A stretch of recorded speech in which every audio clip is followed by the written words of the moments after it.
Salut, c'est Alexis et je vous souhaite la bienvenue sur le podcast de Radio Contournement dédié aux technologies no-code. Je suis super content de vous retrouver, ça faisait quelques temps depuis le dernier épisode. On est à l'épisode 102 et pour cet épisode, j'ai eu l'occasion de recevoir Thomas Boutefort, cofondateur d'Emile et désormais au wagon responsable des nouveaux produits du wagon qui font des bootcamps no-code, notamment, comme vous allez le voir, plein de sujets, de la formation, du no-code, des très belles aventures entrepreneuriales. Vous allez découvrir tout ça dans cet épisode. Allez, c'est parti. Salut Thomas, c'est parti pour l'enregistrement. Écoute, merci beaucoup de m'accueillir. Tu es un des cofondateurs d'Emile, que les gens dans la communauté no-code connaissent maintenant puisque vous avez été acquis par le wagon. On reviendra là-dessus, on reviendra surtout sur ce qu'est Emile et votre présence dans le no-code et les formations que vous proposez, que vous proposez toujours maintenant et les nouvelles qui vont venir parce que c'est un des sujets justement très intéressants, ce que vous développez avec le wagon. Voilà.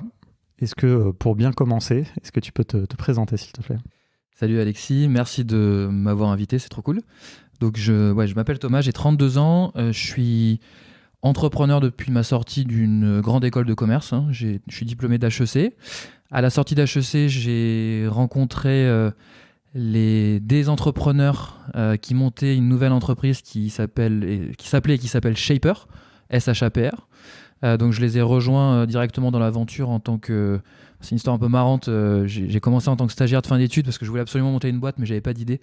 Donc ils m'ont un peu pris sous leur aile et on a vite pivoté pour pas mal de raisons et ils m'ont associé tout de suite au projet. Donc en fait c'est un peu devenu ma boîte parce que j'étais là, il n'y avait pas de produit, hein, tu vois. Donc j'ai travaillé avec eux au développement de Shaper pendant 6 ans jusqu'en 2019 à peu près. Shaper, c'est une application de networking, donc. On a repris les codes de Tinder, donc l'expérience utilisateur et l'interface de Tinder, mais on l'a appliqué à la rencontre professionnelle. Donc, tu swipes des profils, mais ça va être pour recruter des gens, pour faire du networking, pour trouver des clients, par exemple, avec ce système de volonté mutuelle avant de pouvoir échanger avec quelqu'un, qui, selon nous, était hyper importante pour se prémunir de tout le phénomène un peu de spam commercial qu'il y a sur LinkedIn, par exemple. Voilà. Parce que sur Shaper, tu ne peux être contacté par quelqu'un que si tu as préalablement dit que tu voulais rencontrer la personne. Le fameux match de Tinder. Le fameux match, voilà, le swipe and match. Autour de ça, après, on a développé une offre premium. Shaper, j'ai eu 2 casquettes. J'étais d'abord plutôt Head of Growth. Donc, c'est comme ça que je suis arrivé vraiment sur les sujets techniques un petit peu on va dire du marketing et du produit, au sens large. Donc c'est là où je suis arrivé un petit peu dans la data, hein, ce qui a expliqué en partie la genèse d'Emile. Au démarrage, c'est là où j'ai fait aussi mes premières armes dans le no-code avec Zapier, hein, comme beaucoup de gens, évidemment. Après notre série A en 2017, puisqu'avec Shaper, en tout, on a levé un peu plus de 20 millions d'euros. Je suis plus une casquette un peu de COO, donc plus transversale. Donc beaucoup travaillé sur les process de l'entreprise, le recrutement, le lancement d'offres B2B aussi, puisque avec Shaper, on a lancé plusieurs offres B2B maintenant. C'est plus qu'une application de networking, il y a aussi du recrutement et ce genre de choses. J'ai quitté Shaper fin 2019 en super bon terme avec mes associés, puisque Shaper existe toujours. J'avais juste envie de voir autre chose un petit peu, c'était le bon moment pour nous.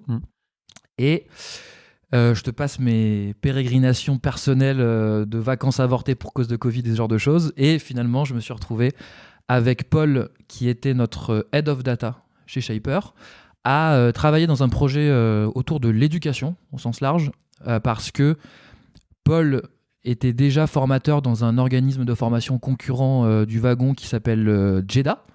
Voilà, donc il adorait, en fait, il adore enseigner.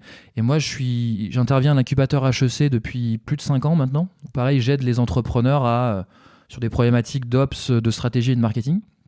Donc on avait cette passion un peu commune de l'enseignement et on a commencé à regarder des projets là-dedans. Je te passe aussi les différents tests qu'on a fait avant Emile et on est arrivé à Emile qu'on a lancé en fin 2020. Donc Emile, c'est un organisme de formation un peu particulier dans sa forme. Attends, je vais t'arrêter là pour qu'on creuse. Non, mais c'est hyper intéressant. Mais justement, en fait, tu as dit pas mal de trucs déjà qui en plus sont vraiment la genèse. Donc, je me permets de rebondir un peu là-dessus pour qu'on creuse un petit peu. Puisque, comme tu dis, en plus, on voit bien déjà, là, juste dans ce que tu as dit, tout ce qui amène à Emile. Mais du coup, restons un tout petit peu là-dessus. Bon, il y a 3 trucs, tu vois, que j'ai notés. Il y a le côté data, évidemment, le côté ops, et donc tu évoquais Zapier. Ça, c'est un peu les 2 sujets. Est-ce que tu peux nous dire, peut-être un peu concrètement, tu vois, justement, c'est quoi le métier un peu de CEO, ce que tu as fait, tu vois, dans le contexte de Shaper, et comment, tu vois, un peu des quelques exemples peut-être, tu vois, là c'est un petit focus un peu ops, tu vois, mais justement, moi forcément c'est un truc qui m'intéresse beaucoup, et peut-être comment vous utilisez Zapier, peut-être d'autres outils no-code, je sais pas, dans ce contexte-là. Ouais, bien sûr. Je pense que le métier de CEO, il dépend vraiment de la taille de l'entreprise. Ouais. Je vois là aujourd'hui, on a une super CEO au wagon qui s'appelle Virginie, qui gère toute la partie ops du wagon. C'est la plus grosse partie des effectifs du wagon. On est 220 dans le monde. Dans le wagon, il y a 150 personnes qui sont dans son équipe élargie. D'accord. Surtout, on sait que la formation, notamment présentielle, c'est vraiment beaucoup d'ops, quoi. Enfin, énormément d'ops. Ouais. Voilà, je n'ai même pas idée du nombre d'enseignants qui interviennent dans le monde entier avec le wagon. Ouais, les sessions, les cohorts. Ouais. Enfin, Ouais. Est-ce que juste encore une petite incise, mais bien sûr. tu sais, quel est le dernier numéro de batch du wagon? Parce que ils sont incrémentales à travers le monde, il me semble, si je dis pas de bêtises. Alors, on a lancé un bootcamp en data analytics, donc je suis très impliqué. Et donc, le data analytics de janvier à Paris, c'est le 1118. Ouais, putain, voilà. C'est incroyable. Donc, c'était janvier. Donc, on va arriver au 1200 là, bientôt. Ok. Ouais. Okay. Donc, je te dis ça parce que le rôle de Virginie aujourd'hui, elle a vraiment un rôle de CEO d'une ETI. Et donc là, c'est beaucoup de gestion d'équipe pure, management pur, avec une délégation finalement de la réflexion Ops, avec 2 types d'équipes chez nous. On a une organisation matricielle. Donc, il y a des general managers de zones géographiques. Ouais. Ces gens-là, ils ont une grosse partie de l'Ops finalement de leur pays à leur charge.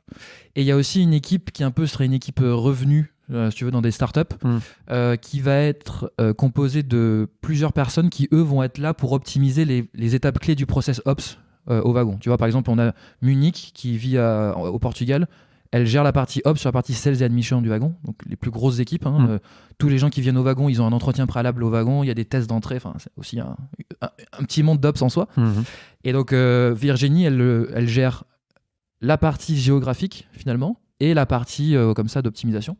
Chez Shaper, on était beaucoup moins, on était une 40aine de personnes. Donc mon rôle de CEO, c'était de tester et de mettre en place des process qui n'existaient pas encore. Voilà. Un exemple concret que je peux te donner, c'est la partie recrutement. Voilà, un gros enjeu, évidemment, quand tu grossis, quand tu lèves de l'argent, c'est de recruter très vite. Donc souvent, les boîtes qui lèvent de l'argent, finalement, elles recrutent très mal, en fait, parce que recruter des gens, normalement, ça doit prendre du temps. Et donc, c'était de faire en sorte de passer le moins de temps possible et d'essayer de minimiser le nombre d'erreurs. Donc, avoir des process de chasse, donc mettre en place de l'automatisation de chasse, comme tu ferais pour des clients, mais pour du recrutement. Mettre en place un ATS, donc un ATS, c'est un Trello pour du recrutement, pour suivre les étapes, automatiser et brancher tout ça. Voilà. Donc ça, c'est un truc concret que tu fais en tant que CEO. Et moi, je vois ça comme ça, c'est vraiment trouver les goulets d'étranglement les plus cruciaux dans l'entreprise et essayer de trouver une solution pour les débloquer, que ce soit en recrutant ou en automatisant. Bon, si je devais me donner une définition de ce que je faisais. Ok. Et alors là-dedans, du coup, tu parlais de Zapier. On aime bien toujours savoir un petit peu les outils aussi qui se cachent sous ça. Est-ce que c'était quoi un peu vos usages un peu plus concrets, quoi, tu vois moi, je pense que j'ai vraiment eu le parcours de la personne qui découvre le no-code tout de suite. Donc, mes premiers apps, c'était d'alimenter des Google Spreadsheets avec des lignes et des lignes. Non, mais vraiment, enfin... Voilà, après, il y a eu l'étape d'après, c'était à l'update d'une ligne d'un Google Spreadsheet, faire des actions dans différents outils. Ensuite, quand on a lancé le B2B, j'ai installé HubSpot dans l'entreprise. Donc, HubSpot, c'est aussi un petit monde d'automatisation en soi avec les workflows. Donc, j'ai beaucoup travaillé avec les workflows directement dans HubSpot. Et après, quand tu as des outils tiers, Zapier, c'est quand même hyper simple quand tu démarres pour brancher HubSpot avec pas mal d'outils tiers. Tout interconnecté. Ouais. Alors, un use case un peu bête, pour reboucler aussi sur la partie data. À l'époque, je trouvais que la partie reporting data de HubSpot n'était pas terrible. Surtout, elle était peu personnalisable. Et en plus, troisième problème, c'est que si tu veux croiser avec des données d'autres outils, c'est pas un data warehouse, c'est pas un entrepôt de données, donc tu peux pas croiser les données. Donc j'avais aussi utilisé Zapier au début pour bidouiller des trucs, pour récupérer certains leads dans un Google Sheets et après faire justement des jointures avec des VLOOKUP ou ce genre de choses. Ok. Et justement sur la partie data, qui est vraiment une de vos spécialités dans le bootcamp, et parce que je peux imaginer, c'est souvent un des use cases qu'on voit bien quoi, dans tout ce qui est recrutement, emploi, etc., matching justement entre des candidats et des postes. Vous faisiez des choses justement un peu comme ça, c'était peut-être justement le rôle de Paul, enfin que tu vois, ce que Oui, bien sûr, un peu en dire. Parce que ça, tu vois, le big data, tout ça, c'est des trucs où on entend ça, c'est un peu un buzzword, et en même temps, il y a des vrais trucs concrets, tu vois. Ouais. Donc, alors, nous, chez Shaper, vraiment sur la partie application, il y avait 3 grands usages de la data chez nous et on a vraiment essayé d'optimiser et de professionnaliser la data. Le rôle de Paul, notamment, Paul, il est data scientist de formation. Donc, c'était de créer, d'optimiser l'algorithme de matching. Parce qu'en fait, si tu as une application qui te montre des gens random autour de toi pour du networking, ça marche pas. Tu vois, c'est-à-dire que tu crées un algorithme qui va prendre un certain nombre de ce qu'on appelle des features, donc des variables, pour choisir les personnes les plus pertinentes autour de toi. Ça va être les trucs simples, c'est tes critères géographiques. Voilà. Tinder, c'est 2 trucs, c'est critères géographiques. T'es un homme, tu veux voir des femmes, ben voilà. Et il y a aussi une notion d'activité. Je vais pas trop rentrer dans le détail. Nous, on en a beaucoup plus. Il y a la localisation, quel type de personne tu veux rencontrer, quelle est ton industrie, ce genre de choses. Donc, un des usages de la data, c'était créer des algos vraiment pour faire le matching. Et avec ça, il y avait un suivi de performance de l'algo. Voilà, parce que pour savoir que l'algo il fonctionne, faut bien suivre le taux de matching, le nombre de gens qui ne soient pas à droite, les profils, ce genre de choses. On était une app, donc problématique produit, voilà, surtout sur un modèle freemium, donc gratuit pour l'utilisateur et payant si tu veux des fonctionnalités supplémentaires. Donc des grosses problématiques de rétention produit notamment, donc de faire en sorte que les utilisateurs restent le plus longtemps possible sur l'application. Donc là, on avait beaucoup de data pour analyser tout ça. Et on investissait beaucoup en marketing aussi chez Shaper, donc suivi de la performance de tes publicités ou ce genre de choses. Ok, ouais, ça j'imagine que en fait, c'est un truc pas qu'on sous-estime, mais qui est moins visible, mais qui en fait, je pense, d'ailleurs on en parle pas mal avec Gaëtan qui s'occupe de l'acquisition chez nous, on en parle d'ailleurs aussi un peu avec Lionel, que je salue, qui nous a mis en contact, qui est un de vos formateurs, mais ouais, qui permet non seulement de suivre les performances, mais surtout probablement de rendre plus performantes les publicités, les funnels d'acquisition. On fait jamais de la data pour la beauté de la data. C'est-à-dire que nous, on le répète dans tous nos programmes, c'est qu'on utilise de la data pour répondre à une problématique. Donc on suit les performances des publicités Facebook, par exemple, parce que quand tu commences à dépenser beaucoup d'argent sur Facebook, d'améliorer de 0,01 ce qu'on appelle ton CTR, donc le nombre de gens qui vont cliquer par rapport aux impressions, ça change tout vraiment sur tes performances. Ouais, j'imagine. C'est parce qu'en fait, finalement, il y a tout cet enjeu sur la data aussi, c'est d'analyser la donnée. Ouais. Finalement. Et est-ce que, ça c'est, alors peut-être on va en parler plus justement dans vos formations, tu vois, mais comment tu vois ça, tu vois, le métier un peu de data analyst, tu vois, entre les gens qui récupèrent les données, qui apprennent à les, tu vois, je sais pas, à les manipuler, et puis ceux qui les analysent. Est-ce que c'est les mêmes personnes? Est-ce que c'est... Alors ça, c'est un très vaste sujet qui est hyper intéressant, puisque comme tu le disais, on parlait du big data dans les années 2010. Là, on arrive à un moment où l'industrie vraiment est beaucoup plus mature. Donc, je pense qu'il y a 4 types d'opérateurs data maintenant dans des entreprises qui utilisent beaucoup la data. D'accord ? Et en fait, la variable d'ajustement, ça va être ton volume de données et l'investissement que tu vas mettre dedans. D'accord ? Donc, je vais te donner un exemple très concret. La startup qui n'a pas beaucoup de données, il n'y a pas de personnes qui font de la data, tu vois, a priori. Chez Carrefour, tu as toute l'équipe. Sans rentrer trop dans les détails, il y a 2 métiers techniques là-dedans. Il y a le data ingénieur. Donc le data engineer, c'est celui qui va faire en sorte qu'il y ait un développeur, qui va faire en sorte que la data elle arrive au bon endroit, dans le bon format, au bon moment, sans que ça coûte trop cher pour l'entreprise, parce que ça coûte beaucoup d'argent. Le data scientist, donc l'ancien poste de Paul, c'est de réaliser des analyses qui sont très complexes, des analyses prédictives, et de faire des algorithmes. Et il y a le data analyst, donc, qui est, selon nous, le métier aujourd'hui qui a le plus de traction dans l'univers de la data, parce qu'en fait, dès que tu as des data, tu dois les analyser. Okay. Et pour nous, il y a un 4e type d'opérateur, et c'est pour ça qu'on a lancé Emile. En fait, on pense qu'une équipe qui utilise bien sa data, c'est une entreprise qui a une équipe data, mais surtout, c'est une entreprise dans laquelle les gens qui travaillent au marketing, au produit, en finance, ont des savoir-faire en data pour être capables même de réaliser des analyses triviales ou même un petit peu avancées. Parce que le data analyst ou la data analyst n'est pas capable de répondre à toutes les questions de toute l'entreprise. Ça n'existe pas. Voilà. Et le but des programmes Emile, justement, c'est de former ces gens-là qui ne sont pas des professionnels de la data à bien l'utiliser. En fait, c'est intéressant parce que c'est un peu le même parallèle que je ferais avec les devs et le no-code. Et c'est-à-dire que souvent dans les startups, tu as une équipe technique de dev qui va être dédiée à créer le produit de la startup. Mais à côté, quand l'équipe marketing, admettons, a besoin de faire un site web, elle va pas aller solliciter les devs qui travaillent sur des trucs beaucoup plus avancés et donc ils doivent être en capacité de faire eux-mêmes, et d'où l'intérêt des outils, etc. Et donc, c'est intéressant parce que finalement, si on généralise un peu ça, je pense que il y a bien une raison du coup pour qu'on ait cet échange ensemble et tout ça, c'est que tous ces différents sujets techniques, que ce soit la donnée, que ce soit la création numérique, enfin toutes ces choses-là en fait sont en train d'être vastement démocratisées grâce à différents outils, dont les outils no-code, et finalement pour que tout le monde puisse s'en servir dans l'entreprise et déléguer un peu, je pense, décharger un peu les gens très techniques qui sont en pénurie d'une part, et puis qui ont déjà beaucoup de travail, enfin les DSI dans les grosses boîtes, etc.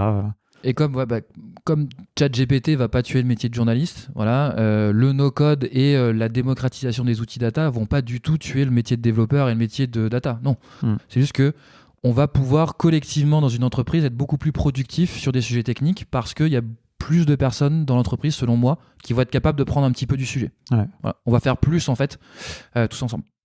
Super intéressant. Et alors du coup, comment est-ce que vous faites ça chez Emile? Quel est un peu, tu nous as dit du coup un petit peu la genèse du projet.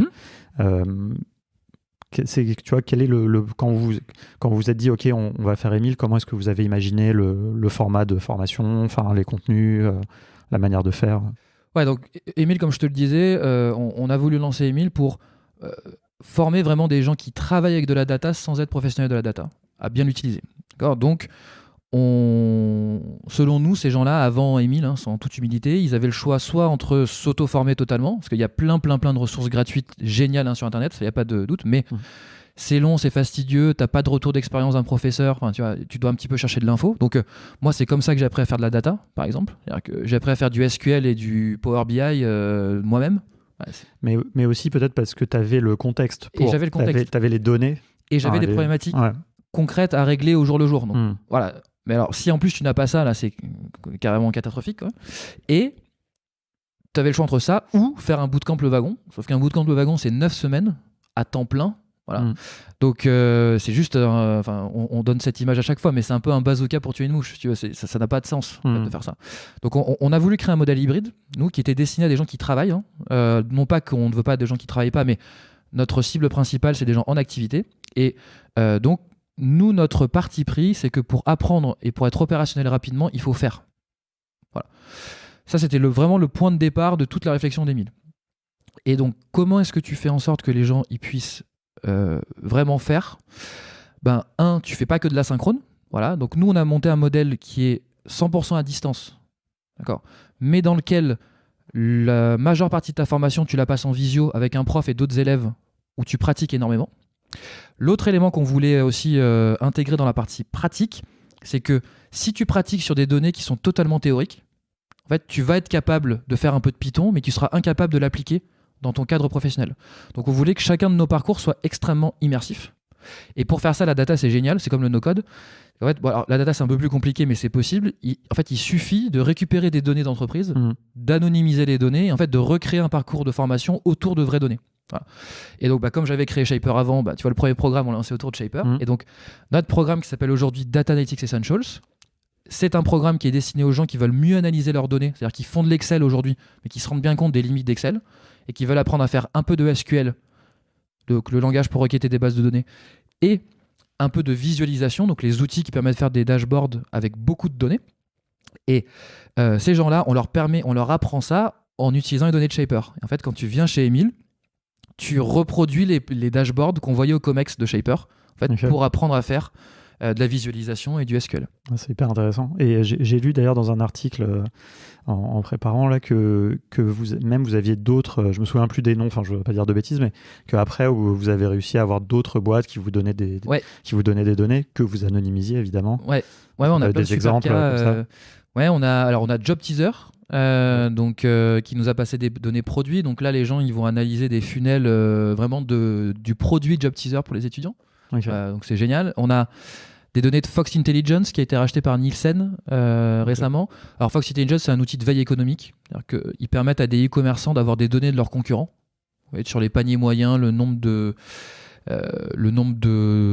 d'items dans un panier, par exemple. Et donc, on a des données qu'ils avaient récupérées de Deliveroo et d'Uber Eats en 2017, quand ils se sont lancés en France, sur la livraison de nourriture. Bref, on en a pas mal d'autres. Là, on en a d'autres qui arrivent que je ne peux pas encore citer. Ok. Mais ouais, on a aujourd'hui quasiment une dizaine de partenaires. Ok, c'est hyper intéressant. C'est vraiment, enfin, on est vraiment d'accord sur le côté, il faut pratiquer. Mais tu vois, il y a toujours ce truc de... moi, je crois pas trop à faire... j'avais vu ça quand je bossais à Simplon, notamment, tu vois, mettre des élèves dev en contact avec des assos et quoi pour leur faire des vrais sites. Et ça, même si je pense que l'intention est bonne, ça marche pas parce qu'en fait, derrière, en face, tu as quand même plus ou moins un client, mais qui paye pas. On a eu plein d'élèves qui se sont retrouvés un peu en position d'échec, tu vois, parce que derrière, ils n'arrivaient pas à délivrer, ou alors les gens qui n'étaient pas contents leur avaient promis un site, mais en fait, ça ne délivrait pas. Donc, tu vois, moi, je crois vachement au fait de faire des exercices pédagogiques. Mais pour autant, il faut que ces exercices ils soient réalistes, quoi. Et donc, je pense que dans la data, il doit y avoir justement c'est vraiment ce truc. Complètement. Et c'est très compliqué de créer des programmes Emile, de toute façon, parce qu'il y a vraiment c'est un peu galvaudé, mais il y a de l'ingénierie pédagogique. C'est-à-dire que d'utiliser des vraies données, oui, mais il faut que les concepts ils soient progressivement difficiles. Absolument. Il faut contextualiser d'une certaine manière où les gens comprennent ce qu'ils font. Il faut préparer aussi un petit peu la donnée. En fait, il faut vraiment contrôler l'expérience pédagogique. Sinon, ça marche pas. Nous, on permet aux gens quand même à la fin de faire leur projet de fin de formation sur leurs propres données, mais pour totalement. À la fin, donc Et en plus, pour aller totalement dans ton sens, on leur demande s'ils font ça de nous présenter avant ce qu'ils veulent faire pour leur dire attention. Potentiellement, tu es en train de partir dans une usine à gaz. Que ce soit réaliste et que ça soit quand même cohérent avec. Bien sûr. Et juste par curiosité, par exemple, Job Teaser, ils attendent quelque chose en retour ou ils vous donnent ça juste parce que est-ce que vous leur présentez des conclusions que vous tirez ou je sais pas, tu vois. Alors, ils attendent pas ça, non. Au contraire, nous, le but, c'est que pour rendre un petit peu industrialisable la démarche, on a besoin d'avoir des données en fait, pour lesquelles potentiellement Job Teaser a déjà eu des conclusions. D'accord. Voilà. Parce qu'en fait, on sait comme ça où est-ce qu'un peu il faut amener les étudiants. Ce que Job Teaser, il va attendre par contre, de notre côté, un des nerfs de la guerre, comme tu le sais, de l'entrepreneuriat dans tous les sens, c'est le recrutement.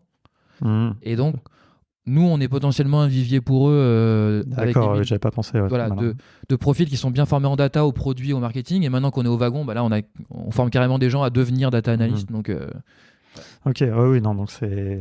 Ouais, c'est hyper malin, oui, parce que de toute façon, toutes ces boîtes, si elles ont toutes ces données, c'est que forcément, elles ont des équipes où c'est un sujet pour elles travaillent dessus, et donc, potentiellement, il faut pouvoir recruter, quoi. Et c'est, tu dirais que data analyst, enfin, c'est un peu bête ce que je vais demander, mais bon, c'est quand même, mais c'est un métier en tension, il y a potentiel, est-ce qu'il faut faire 10 ans d'études pour pouvoir le faire c'est un peu... Alors, est-ce qu'il faut faire 10 ans d'études pour être data analyst ? Non.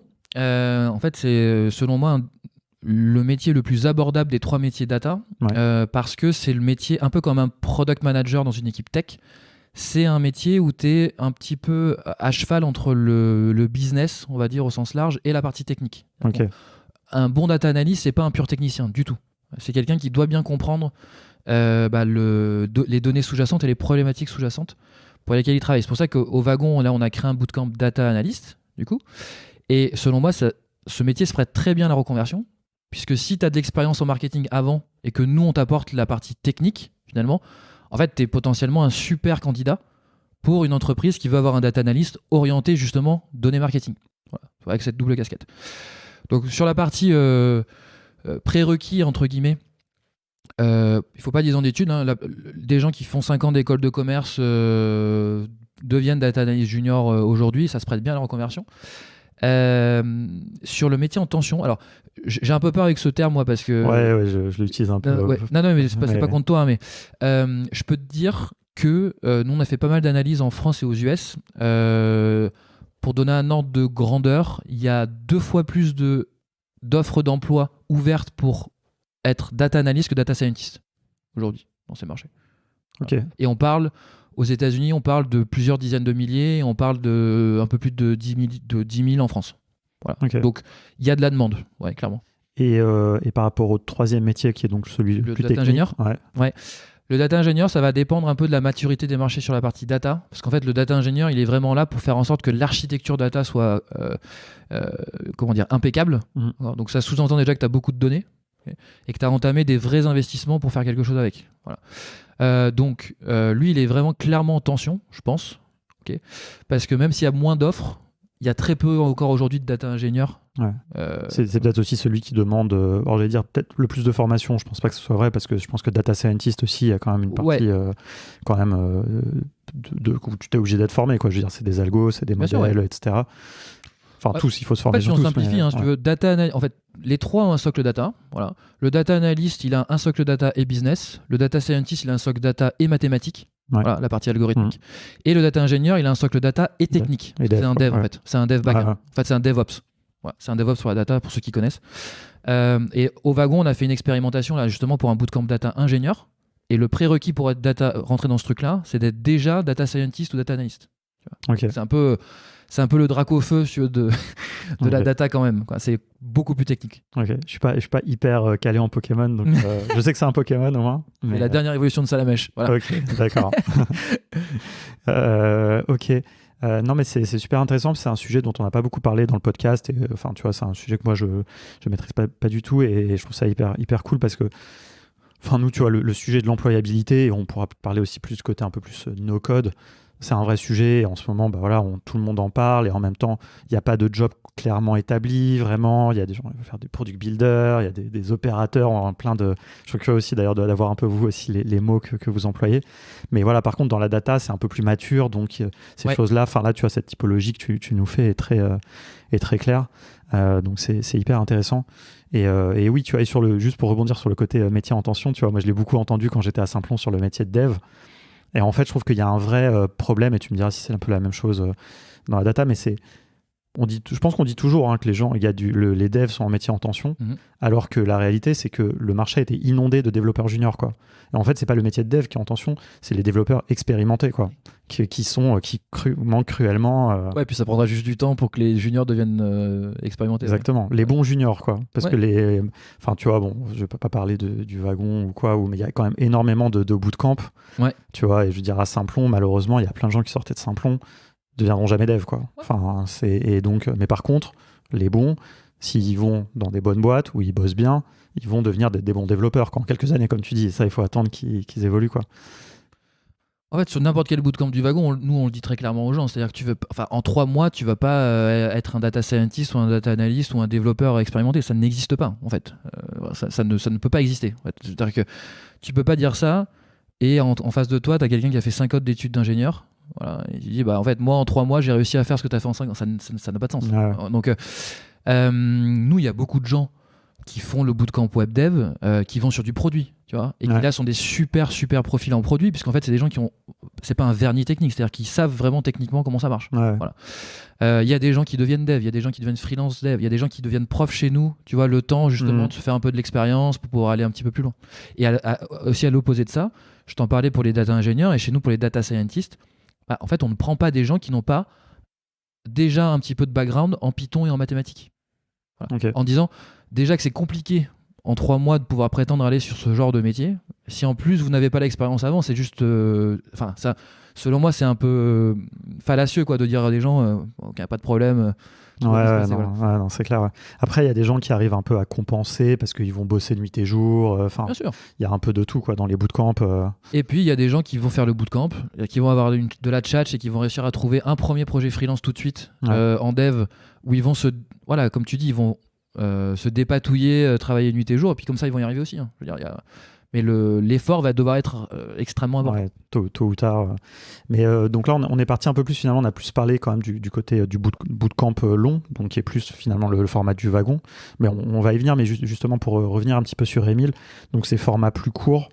Donc c'est quoi? C'est 6-8 semaines? Ouais. Alors pour te le dire très clairement, donc c'est 8 semaines de formation. Pendant ces 8 semaines, chaque semaine, tu as 2 sessions de 2h30 en visio, donc de pratique. C'est les lundis et les jeudis soirs de 18h30 à 21h. Pendant ces sessions de pratique de 2h30, tu peux poser tes questions sur la partie théorique du cours que tu as regardé à la maison. Okay. Et surtout, ce que tu fais, c'est que tu vas pratiquer, donc tu vas mettre en application ce que tu as appris. Par exemple, pour le no-code, on va en parler, je pense on va lancer quelque chose sur Webflow. Bah, tu crées ton site sur Webflow pendant ces séances de pratique. Tu as avec toi d'autres étudiants. Donc on essaye vraiment d'insuffler cette partie peer learning. De cohorte. Ouais, de cohorte et d'apprentissage par les pairs. Combien à peu près les cohortes d'Émile? En moyenne, quand tu prends l'histoire d'Émile, c'est une 15aine de personnes. Okay. Et avec toi, tu as un ou plusieurs professionnels donc, du sujet en question qui vont être là vraiment.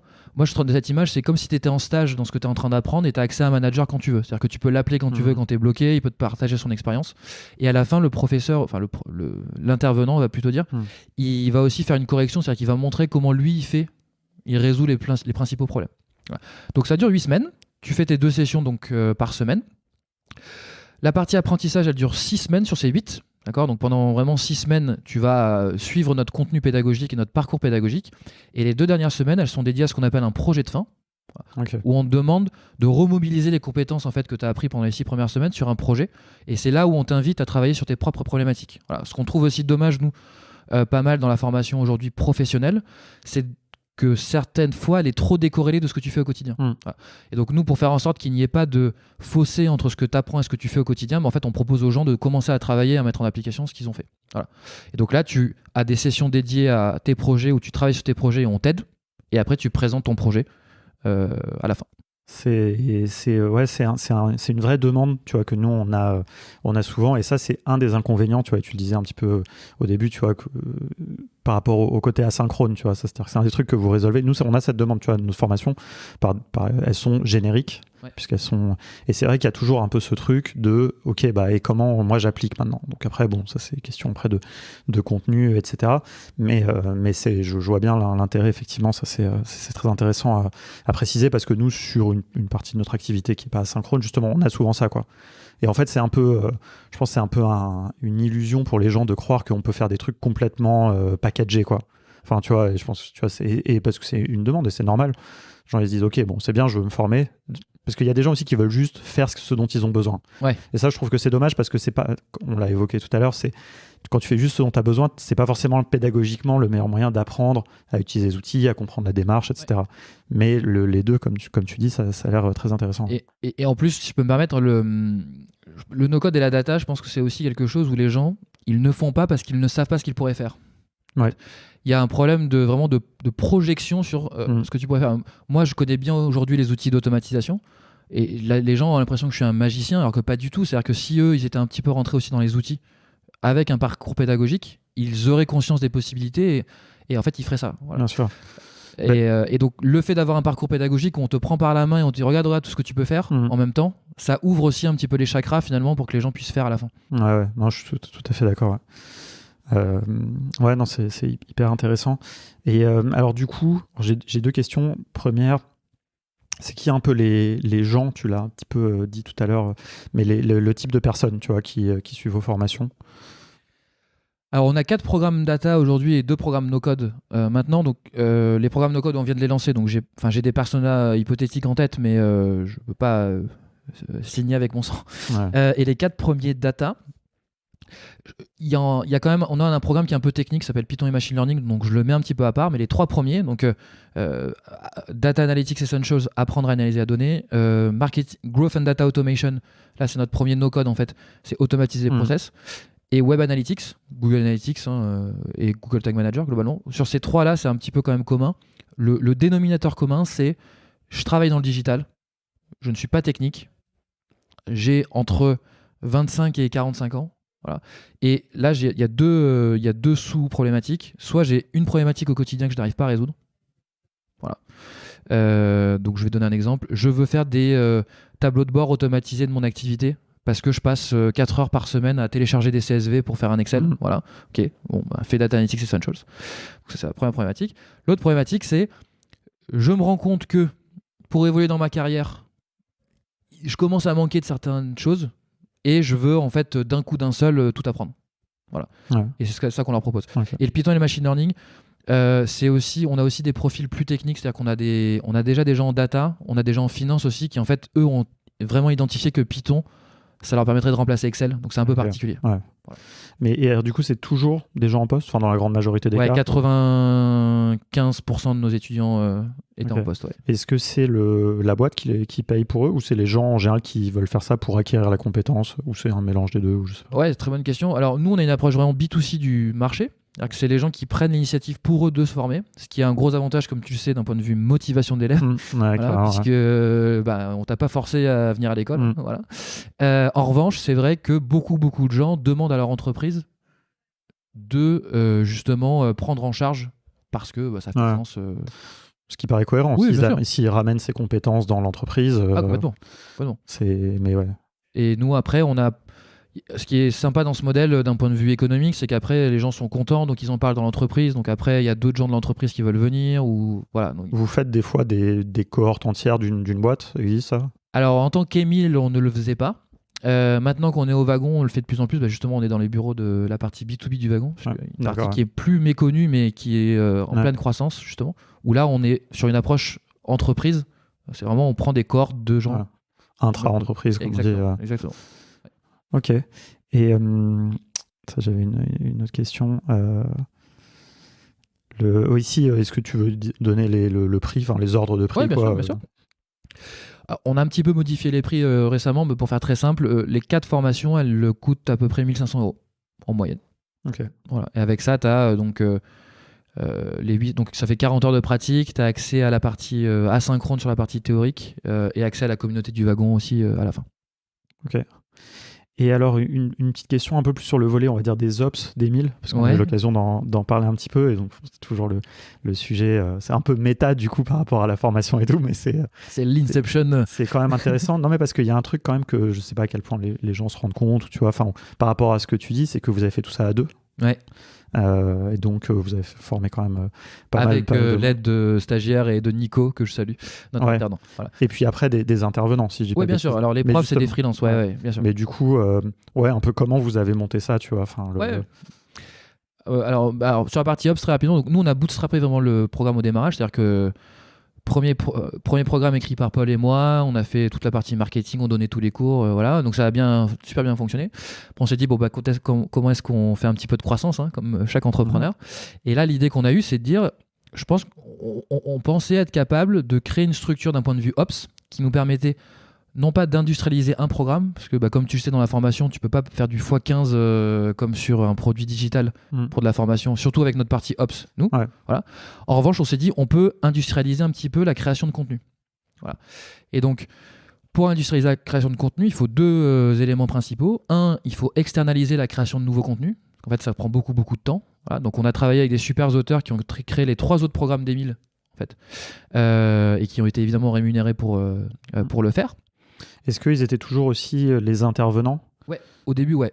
On les oblige au début parce que, comme malheureusement, tu sors jamais un programme qui marche du premier coup, il faut être là pour voir comment ce qui se passe. Pour itérer dessus. Bien. Mais par contre, c'est possible qu'une fois que le truc est bien rodé. C'est le cas aujourd'hui, il n'y a plus aucun auteur qui donne des cours. Là. Ok. Voilà. Ouais, c'est intéressant cette dissociation en quelque sorte. Je peux te donner quelques détails très techniques, mais quand on signe un contrat de ce type avec des auteurs, pour le format Emile, on leur demande normalement de faire. On leur dit qu'on peut leur demander à faire jusqu'aux 3 premières promotions en fait, des programmes pour être certain qu'on ait bien ajusté le tir. Et c'est pas obligé d'aller jusqu'à 3, mais on peut se donner la possibilité d'aller jusqu'à 3. Et c'est combien à peu près du coup, c'est des vidéos qu'ils doivent produire, c'est quoi la matière? Alors, très bonne question aussi. Il y a une vidéo de 30 minutes en moyenne qui présente la partie théorique, les slides qui vont illustrer la vidéo. Donc ça, c'est pour la partie théorique. S'il y a du code aussi, la partie code. Sur la partie exercice, c'est des challenges. Donc ça va être à la fois tout le challenge écrit, les corrections, la correction vidéo. Et il y a aussi, tu vois, sur le no-code, il faut faire le webflow de correction. C'est-à-dire que demain, si on veut qu'il y ait un nouveau prof qui puisse enseigner la track Webflow, il faut bien qu'on ait le Webflow à disposition pour le prof. Il ne va pas à chaque fois se amuser de tout refaire de son côté. Bien sûr. Ça n'a pas trop de sens. Voilà globalement ce qu'il y a. Même si ça permettrait de vérifier qu'il a bien le niveau. Fait. Mais bon, c'est une vraie problématique, ça aussi, un autre sujet. Mais... ça doit pas être évident d'ailleurs juste comment vous les trouvez les recrutements. D'ailleurs, je vais te laisser répondre, mais après, j'ai observé. Faudra pas qu'on oublie le deuxième critère pour la partie Ops de tout à l'heure aussi, parce que là, je t'ai parlé industrialiser les programmes. Ouais. Et donc, c'est pour arriver sur ton point, mais l'autre partie pour industrialiser les programmes, c'est avoir une structure technique qui nous permette de lancer un nouveau programme très rapidement. Ouais. Et nous, Paul et moi, on a fait ça uniquement sur une stack no-code, low-code. Voilà. Donc, principalement Webflow, Airtable, et Zapier et N8N entre les deux. Et pour revenir sur ta question juste maintenant, comment est-ce qu'on trouve les gens? C'est LinkedIn. LinkedIn, c'est une mine d'or pour trouver des profs pour nous. Est-ce que du coup ça devient pas plus facile maintenant grâce au wagon? Je dis ça parce que j'ai vu que Julien Mottet, que je connais un petit peu, du coup c'est un alumni du wagon. Si j'ai pas, peut-être Benoît Éveillard aussi. Non, en tout cas je sais qu'il a travaillé chez Skello, donc quelque part c'est le, c'est la famille, c'est le réseau quoi. Ouais, c'est la mafia, le wagon. Ouais, voilà. Ouais. Oui, clairement c'est beaucoup plus simple. Hein. Ouais. Émile, la notoriété d'Émile est quand même relativement limitée, enfin elle est totalement limitée par rapport au wagon. Hein, donc c'est beaucoup plus simple. Alors, en France, on avait notre réseau avec Paul qui faisait que c'était pas très compliqué quand même d'y arriver en étant seul. Mais là, surtout, ce qui change tout pour nous, c'est la partie internationale, puisqu'on lance les programmes Émile là en anglais. Ok. Donc en mars, début avril, il y aura les premières cohortes en anglais. Et là, on a besoin de profs potentiellement allemands ou anglais. Et là, ça va tout changer pour nous. Ah ouais, j'imagine. Oui, parce que sur la data, vous étiez déjà dans ce milieu-là. Donc forcément, vous connaissiez d'autres gens qui bossaient là-dedans. Donc, tout à fait. Ok. Et alors pour revenir, effectivement, tu as raison, t'es revenu dessus, mais sur le côté un peu no-code, low-code, vraiment des ops là-dessus, ça vous a permis de... En fait, tu vois, parce que je pense que les gens ne se rendent pas forcément compte de la logistique que nécessite tu vois, de faire des cohortes de 15 personnes qui commencent à une date donnée. Je ne sais pas si tu veux donner un petit aperçu de ça, tu vois, comment les outils vous ont aidé. Bien sûr. Déjà, pour avoir 15 personnes, tu vas toucher 500 personnes. Voilà, c'est-à-dire que 500 personnes qui vont potentiellement télécharger ton programme détaillé ou qui vont aller à ton webinar, ou tu vas peut-être parler avec 50 personnes au téléphone. Voilà, parce que y a des gens qui sont curieux, ou il y a des gens... Donc, il y a toute cette partie en amont un peu de CRM, au sens traditionnel du terme, qu'il faut gérer, hein, déjà de une. Et ensuite, toute la partie logistique, ça va être envoyer les élèves sur la bonne plateforme, créer des sessions de formation, staffer des profs. Donc, trouver des profs pour les sessions de formation, leur préparer tout ce qui est documents de formation pour le financement en France. Parce que, comme tu le sais, nous, on a tout le package CPF, tout ce genre de choses, mais ça, c'est très très lourd d'un point de vue administratif. Ouais, ça, c'est un des trucs qui m'a vachement impressionné, d'ailleurs, pour être honnête, quand on s'était parlé, qu'à deux, vous avez tout ça, et vous l'avez fait tout dès le début, non, en plus. Non, ouais. Et je te l'avais déjà dit, donc je le dis parce qu'on est dans le podcast, c'est grâce à toi qu'on a réussi notamment à automatiser la création de documents, et ce qui nous a changé notre vie, parce qu'après avoir regardé une vidéo sur votre chaîne YouTube, justement. Donc la génération de documents, le stockage des documents, parce que si tu te fais contrôler par l'État, il faut que tu puisses prouver que tu as les documents aux bons endroits. Voilà, et donc ça, Airtable, pour nous, c'est extraordinaire. Toutes les signatures aussi, j'imagine. Toutes les signatures, il faut prouver que les gens ont fait les heures de formation. Donc on travaille avec EduSign, qui est une super boîte française aussi, qui est branché grâce à son API aux outils no-code, et on envoie automatiquement à chaque session de formation la feuille d'émargement à la bonne personne, au bon prof. Toute cette logistique-là, c'est assez lourd. Et juste par curiosité, vous arriviez, tu disais, il faut effectivement, pour ce type de format, parler aux gens au téléphone. Quand vous étiez deux, vous arriviez à parler à 50 personnes avant chaque... Ouais. Ça, c'est parce que tu vois, je prends juste nos amis d'Auto, tu vois, qui font aussi donc des formats bootcamp. Ils ont une équipe de sales, tu vois, où ils ont 2-3 personnes qui font que ça, tu vois. Ouais, j'ai regardé le calendrier de l'année dernière de Paul et moi. Avant, donc on a intégré le wagon en juin. Entre janvier et juin, je pense qu'on a fait chacun 250 calls, quoi. Oh, putain. Ouais, chaque jour, tu vois, t'as plusieurs. Ouais, puis c'est des calls quand même commerciaux, quoi. C'est-à-dire, il faut que la personne dans les trucs, mais quand même, l'enjeu aussi, c'est de signer, entre guillemets. Ouais, bien sûr. Alors, oui, mais on est toujours, nous, dans cette position aussi en tant que formateur où il faut pas trop vendre monts et merveilles aux gens non plus. Voilà. Et il faut surtout s'assurer, parce qu'à l'inverse, si quelqu'un vient pour les mauvaises raisons chez toi, ça va être catastrophique pour lui, mais pour toi aussi. En fait. Voilà. Donc, bien sûr, il faut vendre, mais il faut faire attention. Alors au début, tu sais, on était forcément en mode test et on connaissait pas cette industrie, donc on était un peu en mode venez comme vous êtes. Voilà. Et on en a vite revenu parce que en fait ça gâche l'expérience pour tout le monde. Ça, c'est un des trucs des cohortes qui est quand même assez difficile, quoi. C'est l'effet de cohorte, c'est pas juste de mettre 15 personnes ensemble, quoi. C'est vraiment aussi d'assembler un groupe. Alors pas forcément choisir, mais en tout cas éviter des gens. Des fois, il y a des gens, faut le dire, qui sont toxiques, qui peuvent ruiner. Bien sûr. Une personne peut ruiner l'expérience pour 14 autres, quoi. Et tu as deux niveaux de toxicité. Tu as le niveau de toxicité de ne pas y arriver. Et en fait, ça peut créer pas mal de problèmes si les gens commencent à s'auto-censurer. Voilà, ça crée une dynamique c'est pas de la faute de la personne malheureusement, mais c'est vrai que ça crée une mauvaise dynamique. Et après, t'as la personne toxique humainement. Ouais, il y a plein de degrés là-dedans. Et puis des fois, ça peut être plus ou moins pénible pour les autres gens directement. Alors des fois, bon, c'est transparent pour les autres gens. Par contre, c'est difficile pour le formateur. Et si c'est difficile pour le formateur, ça se ressent dans ce qu'il va aussi donner aux autres. Et même si tu fais alors au wagon par exemple, c'est l'extrême encore plus extrême, puisqu'il y a des entretiens de motivation et des tests avant. Voilà, donc, mais même en faisant ça, tu as des grosses hétérogénéités de niveau dans le bootcamp, et ça aussi c'est difficile à gérer. Parce qu'en fait, s'il y a trop d'écart de niveau entre des gens qui travaillent ensemble, ça crée aussi une dynamique bizarre. Voilà. Et nous chez Emile, on le vit vraiment très souvent, et maintenant, en fait, avant chaque session Emile, tu reçois un petit questionnaire de niveau, mais très très simple. C'est vraiment pour la compréhension de base de ce que tu as regardé théoriquement avant. Okay. Et ce qu'on essaye de faire, en fait, c'est d'avoir des groupes qui soient le moins hétérogènes possible. C'est impossible d'avoir des groupes homogènes, d'accord.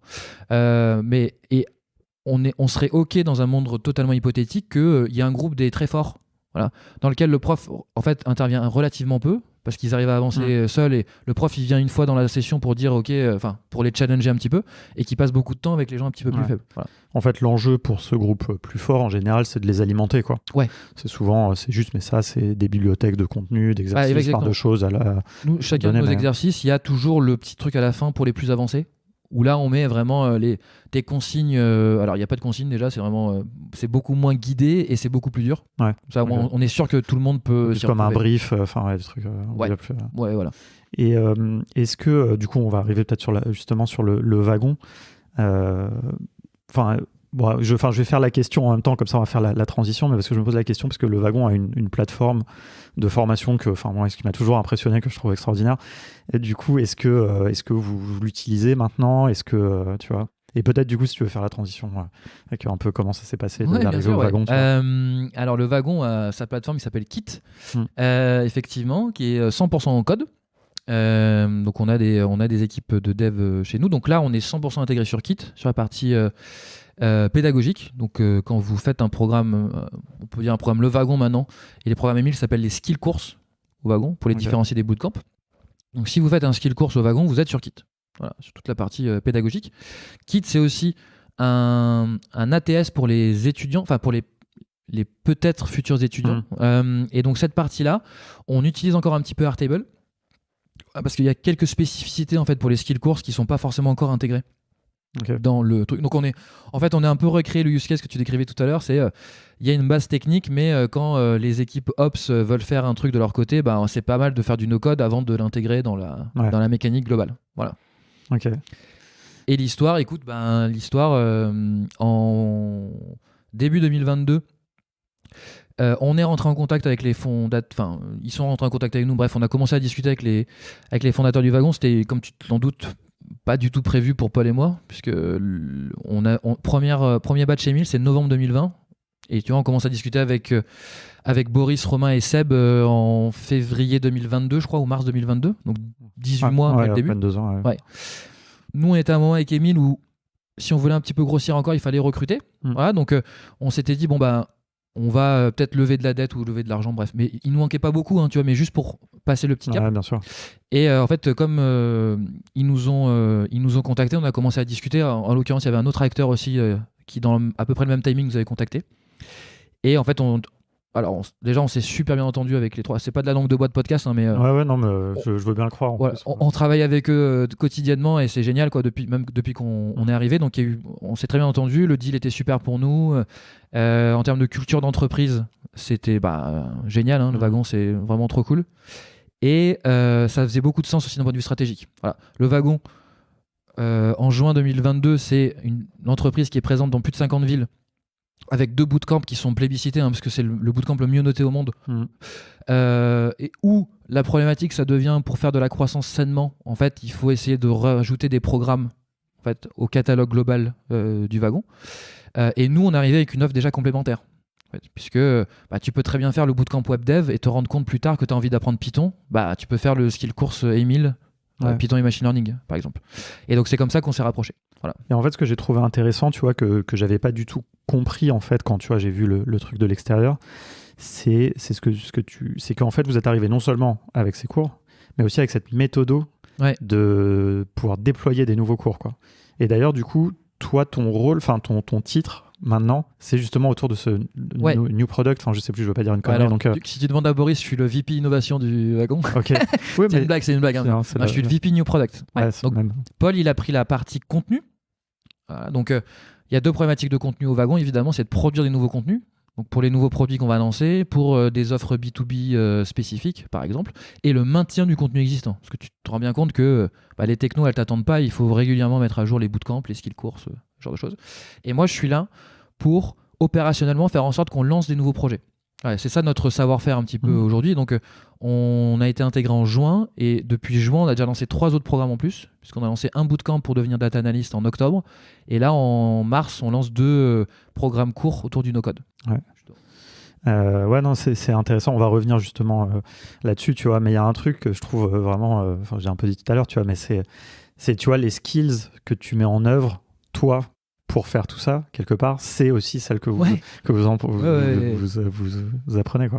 Ouais, après la data et le no-code, on va être un peu à court, parce qu'on aura fait le tour, mais ouais, c'est là, on va voir si tu vraiment si j'arrive à un petit peu à être créatif. Ouais, non, mais c'est vrai le premier programme d'Emile, c'était la réflexion de base. Hein, c'était quand on faisait des levées de fonds chez Shaper, j'avais mon associé Ludo qui passait son temps à demander aux équipes data des données ou des tableaux. Là, on est parti de là, on s'est dit, mais en fait, on pourrait très rapidement apprendre à faire un petit peu de SQL, un petit peu de visualisation, et en fait, tu désengorges totalement les problématiques de data. Voilà, donc c'est ça qui est venu de base. Là, les programmes no-code qu'on lance, c'est que Emile, c'est que du no-code. Hein. Voilà, donc, nous, on a voulu tester notre proposition de valeur. On a fait une landing page sur Webflow. Voilà. On a voulu automatiser des process et de la création de documents. On a fait ça avec Zapier et N8N au milieu. Et on a voulu créer un outil interne parce qu'on voulait avoir un CRM qui était personnalisé.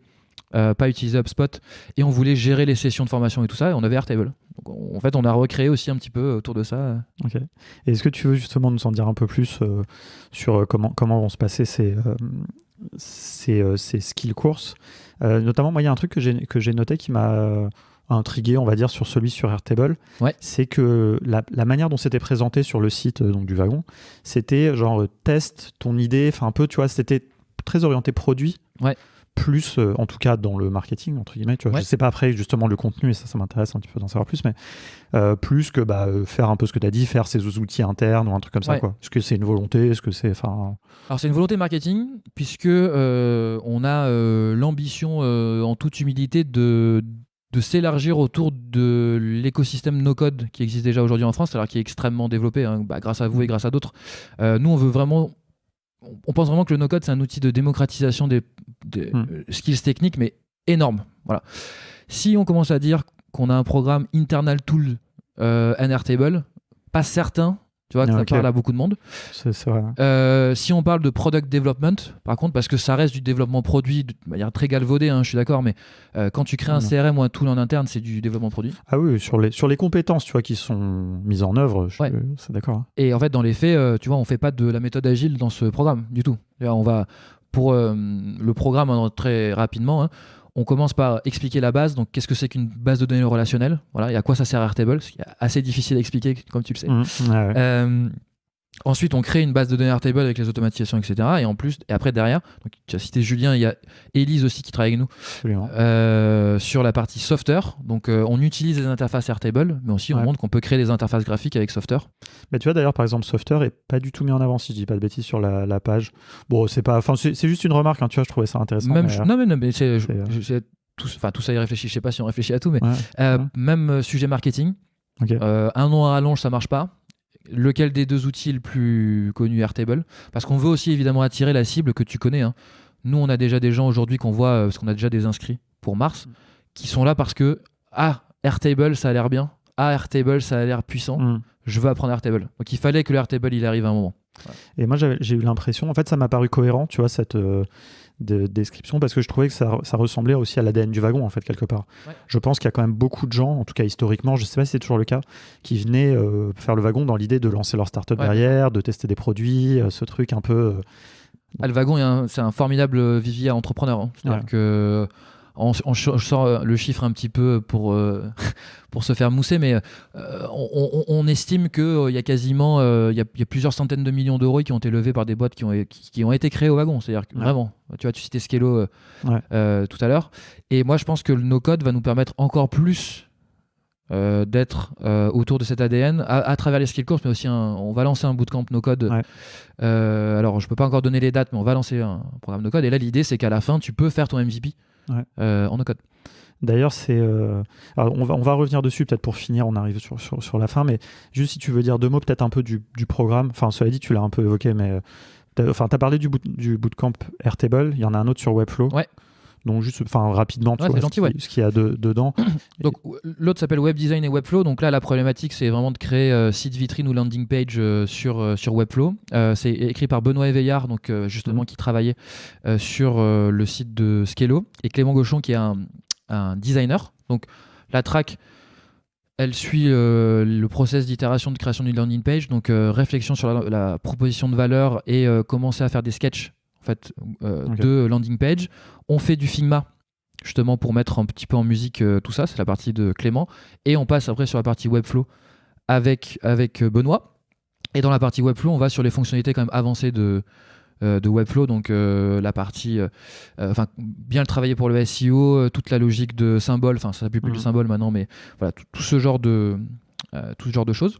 Et pour Product Development, donc Airtable, un petit peu la même logique, réflexion un petit peu produit au démarrage, création et base de données relationnelle. On travaille dans Airtable, puis on travaille dans Software. Voilà. Parce que, je sais pas ce que tu en penses, mais nous on pense aussi que c'est un peu le paradoxe des outils no-code, c'est-à-dire qu'il y a cette promesse un petit peu de facilitation, d'accession à la technique, mais pour vraiment maîtriser ces outils, si tu comprends pas ce que c'est une base de données relationnelle, ou si tu comprends pas ce que c'est la logique d'HTML, CSS pour Webflow, en fait, tu peux utiliser l'outil, mais tu l'exploiteras jamais. En fait. Ouais, c'est clair. Mais ce que j'aime bien aussi, c'est que du coup, ça marche dans l'autre sens. C'est que, comme tu l'as dit, c'est très dur d'expliquer ce que c'est une base de données relationnelle.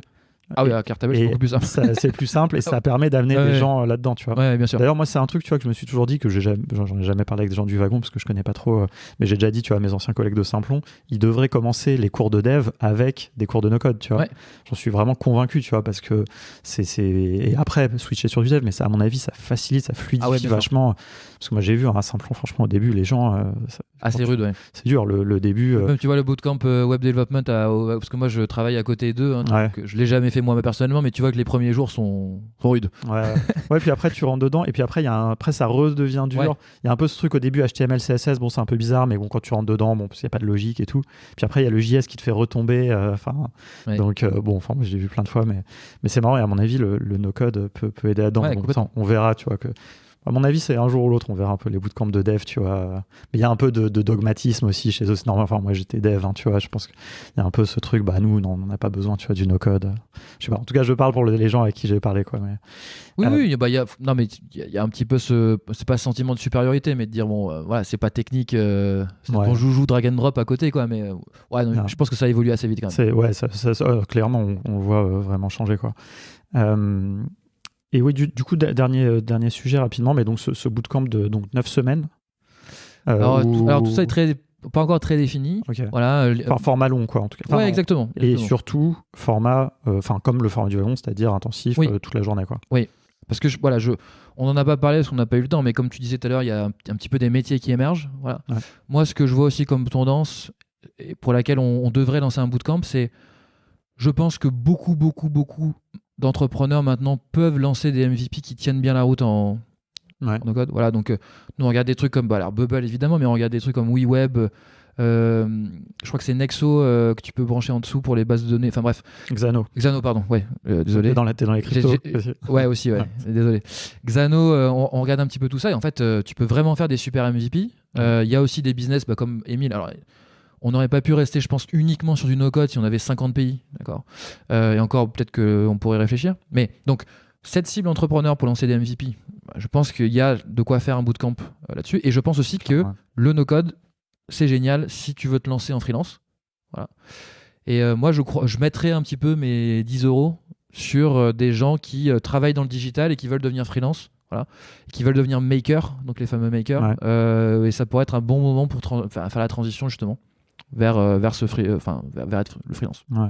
Non, c'est intéressant parce que moi, je vois vraiment. Peut-être que je te l'avais dit, hein, nous, au début, on voulait faire un bootcamp de 9 semaines, vraiment sur l'inspiration du wagon, hein, tu vois, il y a longtemps. On ne trouve pas du tout trouvé notre public. C'était vraiment beaucoup trop tôt pour tout ça. Mais moi, j'aime bien les formats longs, intensifs. Ouais. Tu vois, mais aujourd'hui, tu vois, je pense qu'il y a.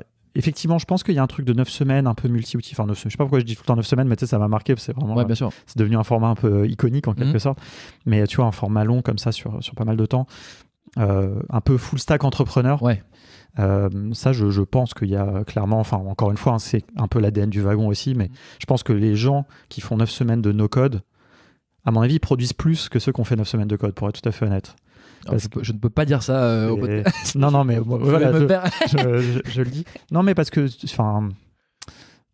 j'ai été dev, tu vois, et parce que le dev, c'est long, et tu veux faire une marketplace, même en Rails, tu vois, avec tout le scaffolding et tout ce qui existe, je pense quand même que c'est plus efficace de faire avec Bubble, tu vas aller plus loin, quoi. Oui. Mais après, viendront plus vite les problématiques d'industrialisation sur la partie no-code, low-code, potentiellement, que sur la partie code.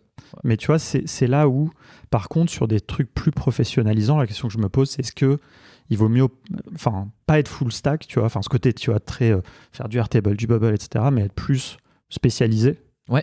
Soit tu fais que du Bubble, parce que si tu fais 9 semaines de Bubble, tu peux être vraiment très bon si tu as les bons formateurs. Ou alors tu fais 9 semaines d'automatisation. Ouais, bien sûr, ouais. Tu vois, mais bon, c'est sûrement dans les réflexions que vous avez, mais voilà. Vraiment, on est totalement transparent. Tu vois, par exemple, Bubble, on voulait en faire un format Emile au démarrage, et on s'est dit, oulala, alors 40 heures de pratique pour espérer faire bien du Bubble à la fin, ça va peut-être être compliqué. Ouais. Voilà, donc nous, on est même en train de se dire peut-être qu'il y aura 2 bootcamps un jour. Voilà, il y aura un bootcamp full stack hors Bubble et un bootcamp Bubble. Okay. Voilà. Alors on n'en est pas là. Hein, voilà. Ouais. Non, mais oui, effectivement. Ça mérite, je pense, tu vois. Effectivement. Mais de toute façon, après, on pourrait en parler longtemps. Je suis assez curieux de voir ce que vous ferez, mais c'est vrai que Bubble, il y a ce côté très monolithique, très prendre du temps, alors que peut-être qu'avec des trucs un peu plus modulaires, comme on aime bien dire, tu vois, WeWeb, Xano, etc., peut-être qu'on peut aller plus vite, apprendre plus de compétences et plus autonomiser les gens. Ouais. C'est-à-dire qu'ils peuvent faire leur MVP, mais en plus, une fois que tu as compris Xano, tu peux aller sur Supabase, tu peux aller sur ou Airtable même. Enfin, tu vois, tu peux avoir plusieurs options de back-end et pareil, un peu sur le front quelque part, et donc tu es très... Ouais, et puis ce qu'on n'aime pas trop, c'est aussi que tu as plus de liberté.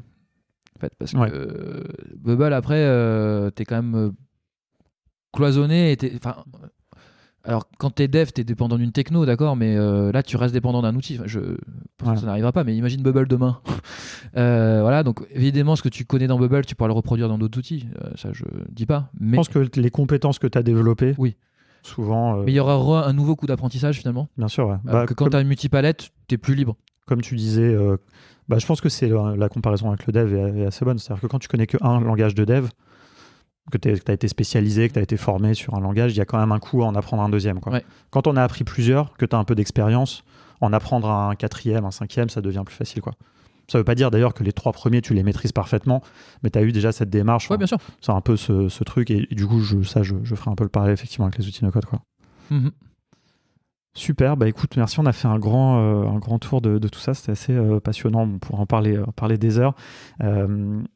Juste une dernière petite question, un peu pour surfer un petit peu, tu as prononcé tout à l'heure ChatGPT, et c'est vraiment, on est en plein dans ce sujet. Est-ce que c'est quoi toi un peu, je sais pas, ton avis un peu sur le côté IA, sachant qu'en fait en réalité sous les IA il y a beaucoup de data, tu vois, mais là en ce moment ce qui est très visible c'est l'IA. Est-ce que c'est un truc, tu dis il faudrait faire un bootcamp là-dessus, est-ce que...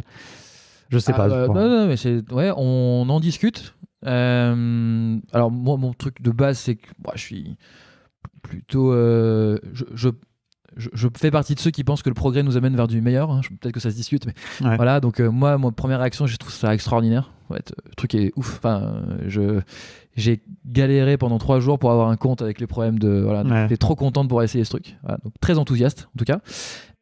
Et après, sur ce qu'on peut en faire, nous, on réfléchit à pas mal de choses. Voilà, donc en faire un bootcamp en tant que tel, pas tellement, je pense, parce que voilà.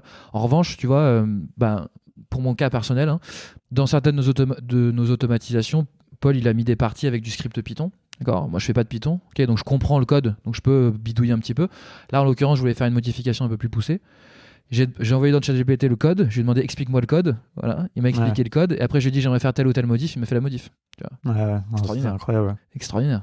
Ouais. Après, je pense que tu vois, il y a une dimension moins visible qui d'ailleurs existe depuis avant ChatGPT, c'est toutes les API que propose OpenAI, etc. Ouais, bien sûr. Et à mon avis, ça se trouve, il y a des trucs à faire, intégrer avec la data et tout, je sais pas. Mais finalement, c'est pas vraiment un nouveau truc, quoi. Non, mais tu vois, pour le métier de dev, il y a Copilot sur GitHub qui permet en fait de vachement accélérer. Donc ça, pareil, ça remplace pas le développeur, mais ça te permet d'accélérer énormément l'écriture du code. Donc d'intégrer tout ça dans chacun de nos bootcamps. Finalement, en fait, ça va devenir une compétence transverse, peut-être. Quoi. C'est vrai que moi, c'est une réflexion un peu que je me fais aussi, spécifiquement plus sur ChatGPT, pas forcément les usages plus avancés, mais ce côté un peu, tu vois, par exemple, nous, on a un petit cours sur les regexp. Et moi, j'ai envie que les gens ils apprennent à faire des expressions régulières, tu vois, c'est hyper important. Moi, je trouve ça un outil. Mais en fait, le truc, c'est que maintenant, ça, c'était un des gros use cases, tu vois. Franchement, c'est hyper facile de faire générer. Mais tu vois, je me dis, si les gens, ils essaient de comprendre par eux-mêmes et ensuite qu'ils utilisent l'outil, déjà, ça t'aide à pratiquer. Tu vois, par exemple, ça peut te corriger tes exercices, tu vois, tes trucs au début, tu galères un peu, tu mets le début. Mais voilà, il faut pas que ça remplace. Tu vois, je pense qu'il faut vraiment voir ces outils pour l'instant, en tout cas, comme de l'assistance. Et les gens qui sont un peu malins, qui vont bien les utiliser, par contre, ils vont décupler. Mais on revient, tu vois, au truc un peu sous-jacent qui est commun à tous les programmes du wagon, à ce que vous faites chez Contournement, à ce qu'on a fait chez Mille, tout ça, c'est qu'aussi, pour apprendre, on peut pas apprendre à la place de l'étudiant. Et donc, il doit y avoir cette curiosité, cette capacité de formuler aussi des problématiques et des questions. Voilà. En fait, ChatGPT, si tu donnes pas aussi le bon input, il n'en sortira rien du tout, quoi. En fait. Et ça, il peut pas réfléchir à ta place. Donc, moi, je le vois vraiment encore comme un maximisateur, entre guillemets, de potentialité pour des gens comme le no-code, voilà, que comme quelque chose qui va remplacer tel ou tel métier. Non, carrément. Bon, écoute, super intéressant, ça fait une très bonne conclusion. Est-ce que si les gens veulent te suivre ou te contacter, ou est-ce que tu tapes sur les réseaux sociaux, est-ce que vous partagez un peu des choses Ouais, je suis assez actif sur LinkedIn. Okay. Donc prénom, mon nom comme tout le monde. Je mettrai les liens de toute façon dans les notes. Voilà, et je réponds à mes messages, à tous mes messages. Enfin, en tout cas, j'essaye. Voilà. Donc, avec plaisir, si des gens sont curieux, veulent s'impliquer sur des projets avec nous, tout ça. Est-ce que vous recrutez ? On recrute énormément au wagon. Je sais pas combien de postes on a ouverts, mais oui. Donc ça, c'est sur Welcome to the Jungle. Ou sur le site du wagon, on a une partie recrutement qui envoie là-bas. Voilà. Ok, super. Écoute, merci beaucoup et puis à bientôt. Merci beaucoup. Salut.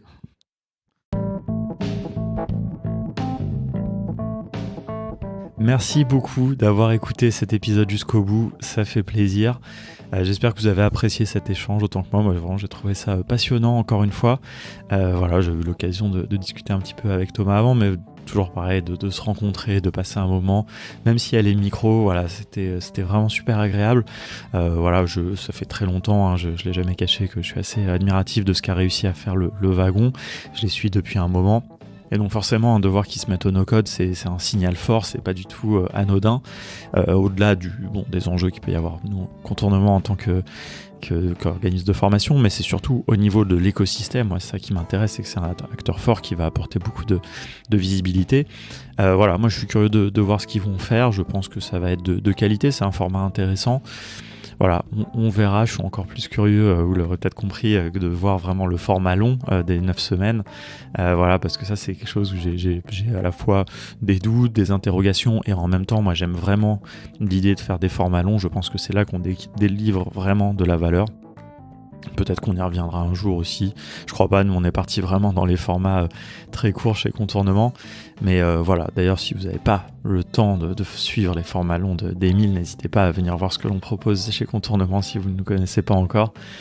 Écoutez, je sais, j'ai pas, ça fait longtemps que j'ai pas fait de podcast, ça me fait bizarre là de reparler dans le micro. Je suis un peu rouillé, mais bon voilà, on reprend le rythme. J'ai plusieurs épisodes qui sont prévus. On va mélanger, j'ai envie de créer des nouveaux formats, en même temps j'ai pas beaucoup de temps en ce moment, j'ai plein de projets dans tous les sens, donc on a ce projet de No Code House, toujours avec Stan, qui s'est transformé un peu en festival à Barcelone la dernière semaine d'avril. Je vous en reparlerai, il y aura évidemment un épisode de podcast qui sera dédié à ça va être une belle aventure, podcast en anglais aussi.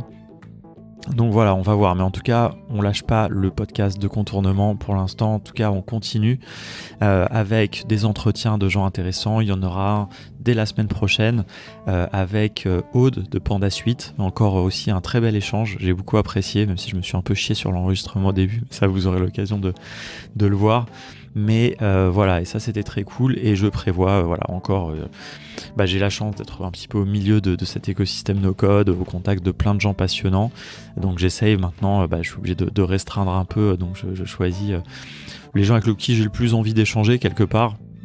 Puis il y a des gens avec lesquels j'échange juste autour d'un café, mais j'ai pas forcément envie de sortir les micros. Mais voilà, quand je pense que ça peut être pertinent aussi pour vous à écouter, je prends le temps d'essayer de faire un enregistrement. N'hésitez pas si vous avez des idées de gens que vous aimeriez que j'interroge. Donc ça va sortir la semaine prochaine.